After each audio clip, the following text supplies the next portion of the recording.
Hey, Eric, John Worrell.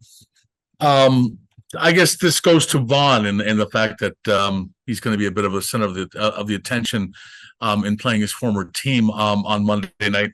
Just wondering, what have you seen, and what gives you confidence that he is turning the corner when it comes to coming off his injury, even though we've not seen the numbers, the production show up just yet? The rushes are becoming more and more physical. The angles are a lot tighter. A week ago against Tampa, Vaughn had a hit on the quarterback in a 2 minute situation that nearly ended the ball game. And so I'm starting to see him put his rush combinations together, the coordination, when to use his stab, when to work the top shoulder of the offensive tackle, when to counter, and also when to work with the defensive tackle next to him. So, I'm seeing more and more of those things. They're faster, they're quicker, and it's just a matter of time. How encouraging is that? Knowing what this guy is capable of, and how do you remain patient knowing that this is, he's coming off a long-term injury? Well, I start with the feedback that I get from Vaughn, and every time I hear him tell me, first of all, I'm always taking into consideration where he's been and the circumstances of his situation, and just knowing, what that means for a pro football player, especially on the line of scrimmage. You need all of your faculties, you need your legs, you need your upper body. But I also get my feedback from Vaughn, and when I hear him communicate to me that I'm feeling better, this is the best that I felt, and I'm hearing that progressively sounding more confident, and I'm able to see that on film and during live action. That gives me a lot of confidence, knowing that we're in this for the long haul. And just lastly, when it comes to, we keep hearing complimentary football. How, this might sound like an obvious question, but how much easier is it to play defense when you're playing with a lead? Because that way you can play on your toes instead of your heels in some ways. Well, we saw that play out earlier this season, and when we had a lot of production, and when teams are forced to pass the football when they feel like they have to, because of the nature of the ball game, especially when there's a two-score lead, it gives the defensive line, it gives anybody that's involved in rushing the quarterback a chance to really go fast and not have to kind of read out some of the run pass things. And so a lead definitely affects that. But even if we don't have that, even if it's a two-dimensional game, we have to be able to see the clues and see the things that will allow us to play as fast as we possibly can, especially with play action. Thanks, Eric. You're welcome. Hey, Eric, we just heard from Coach McDermott, and he said that Dane Jackson should be fine, but the other guys, Micah Hyde, Christian Benford, and Trell Bernard are a will see right now. Knowing that with the fact that you guys have some new defensive players right now in the fold and saw some snaps yesterday, how important is that next man mentality right now? Extremely important, and that's why it's so important that we prioritize developing our depth, and that starts in the off season. It's an ongoing process as you go throughout the season, because player availability, who's available, who isn't. But if they're here, we always operate with the mindset that there's at a certain point these guys are going to be on the field competing in live action, and these are the people we're going to depend on to give us a chance to win. And then what did you see from Linval and Rasul Douglas in their first game out there? I know they only had a couple practices under their belts, but what did you see from watching the film back today? Well, let me first of all talk about Linval's preparation. Just absolutely amazing. The professionalism, the way he came into this situation, and how he came in. He was so proactive. He spent a lot of time on his own. Marcus West did a heck of a job of getting him acclimated to our game plan, not trying to learn the entire defense, but really focus on the things that we were going to utilize in the game on Sunday. And he just showed why he's a first call professional and a first option for a lot of teams. I'm glad that he's here. He did a good job yesterday he had a really impactful play on 3rd down and 1 against the quarterback. They attempted to sneak it, and they ended up with no gain. He controlled the middle of the defense on some of the gap scheme downhill runs that Cincinnati really featured. So he gave us nice rotation. His execution was flawless, and that's like I mentioned, a tremendous credit to him. Rasul is exactly what we thought he would be.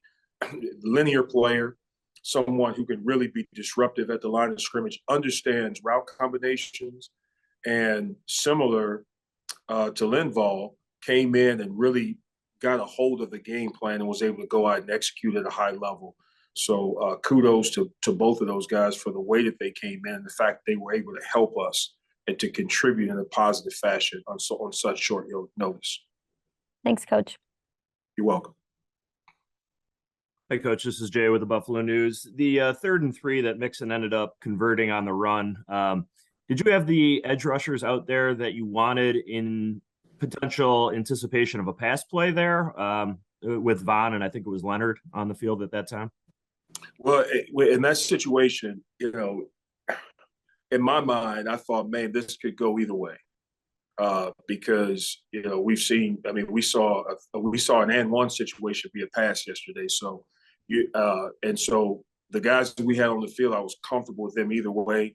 I expect them to set the edge and the shed and to control their gaps and to provide us, the kind of pass rush that we need on a short passing game where people are usually targeting the sticks.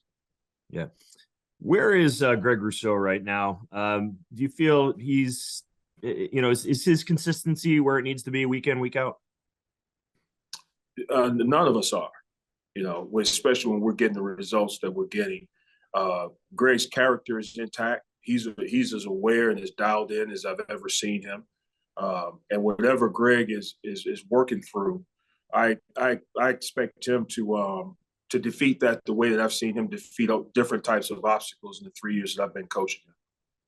And then last thing for me, Tyrel Dotson, if Terrell, misses some time here, he's had a kind of an, I don't know, up and down, season, if you want, in terms of being a part of a competition, not winning it, but he's going to play a big role for you here if Terrell is out. How have you seen Tyrell respond to the adversity that he's maybe had to face this season? What'd you think of his game yesterday and maybe just his season overall to this point? Well, when the decision was made that Terrell Bernard would be the starter, Tyrell handled that with unbelievable class and professionalism, and he kept himself ready because, like I mentioned earlier, if you're dressed, if you're a part of our depth, there's a great chance that you're going to see line of scrimmage snaps. And so as soon as the decision was made to incorporate him into a starting role, or he had to move in due to attrition, he gives us physical play. He's got experiences. There's some things that are on the top tier of what he can do, his communication to the entire front.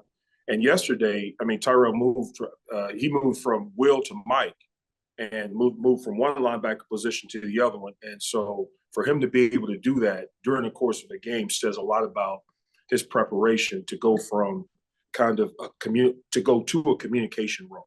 Mm-hmm. So there's a lot of enthusiasm. He's ready when we call him, and he'll continue to elevate his level of play for the benefit of our defense. Thanks, Coach. You bet. Hey, Eric, I just had another question on Von. You kind of mentioned, those conversations where he's saying, he's feeling better than he has and all that kind of stuff.